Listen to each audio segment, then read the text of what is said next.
É muito comum na história passada pelos livros didáticos uma afirmação de que os estados absolutistas, os estados em que o rei supostamente, aí, atenção a essa palavra, supostamente, tinham essa preeminência, esse arbítrio em controlar a lei, em controlar os seus súditos, em que ele era realmente o poder central na sua sociedade. Essa ideia é muito presente nos livros didáticos e que considera que todo o período anterior à Revolução Francesa foi, de alguma maneira, capturado por essa prática do poder, um poder absoluto. Só que nos últimos anos, as pesquisas históricas que jogam luz a esse período, ao que nós chamamos de estados monárquicos,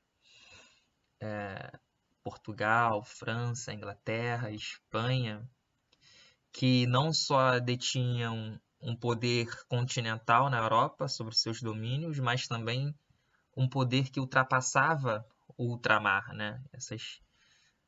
Esses países detinham colônias, territórios além mar. A França com territórios não só na América do Sul, mas no Caribe, na América do Norte, a Inglaterra com seus territórios na América do Norte e também na Ásia, Portugal com seus territórios aqui na América do Sul, com o Brasil sendo uma das principais colônias nesse espectro. As pesquisas desse período têm sido um tanto quanto mais cuidadosas em afirmar que os reis detinham um poder absoluto. E, na verdade, o rei tinha muitos embaraços, muitos empecilhos para que a sua vontade se fizesse valer, né, nesses territórios que ele, por lei, tinha o controle.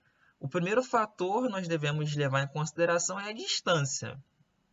Nessa esfera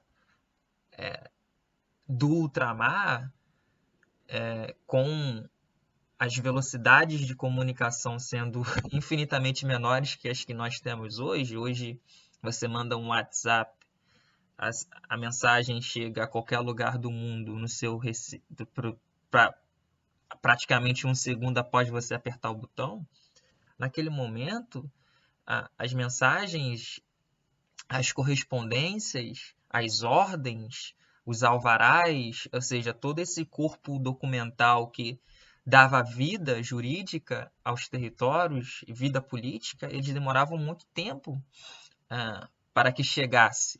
E enquanto essas ordens não chegavam, os colonos se organizavam de alguma maneira muito em função das suas necessidades de momento. E isso atrapalhava, arrefecia essa dominação do poder central. Outro ponto que eu acho que é o mais importante, que você pode encontrar nas argumentações do professor Antônio Manuel Espanha, que é um grande teórico sobre os estados modernos, ele vai dizer que a própria jurisprudência, a própria maneira como a lei era feita, organizada, ela impedia o arbítrio, né? Ela impedia que o rei tivesse o poder de tudo. Vamos lembrar que nesse período não havia ainda um jurispositivismo, havia um jurisnaturalismo. Então, pela ordem natural dessas sociedades, existia um corpo, era uma sociedade corporativa. Então, o rei era o cabeça, mas depois dele haviam várias camadas que trabalhavam em sincronia para que a sociedade tivesse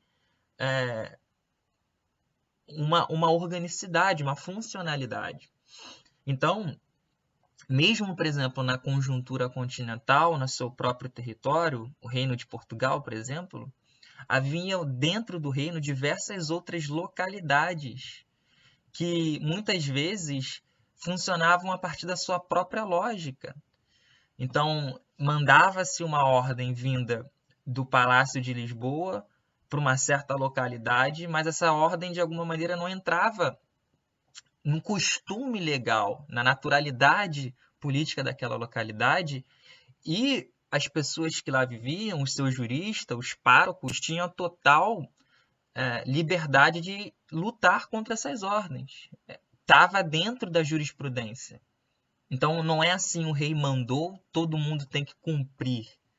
Haviam diversos tribunais e instâncias locais que arrefeciam, que às vezes não concordavam com essas ordens e se utilizavam dos seus recursos jurídicos para confrontá-las. Então, dentro da coroa, dentro do espaço reinol, as localidades funcionavam também com uma certa dose de autogoverno. Acho que isso é muito importante.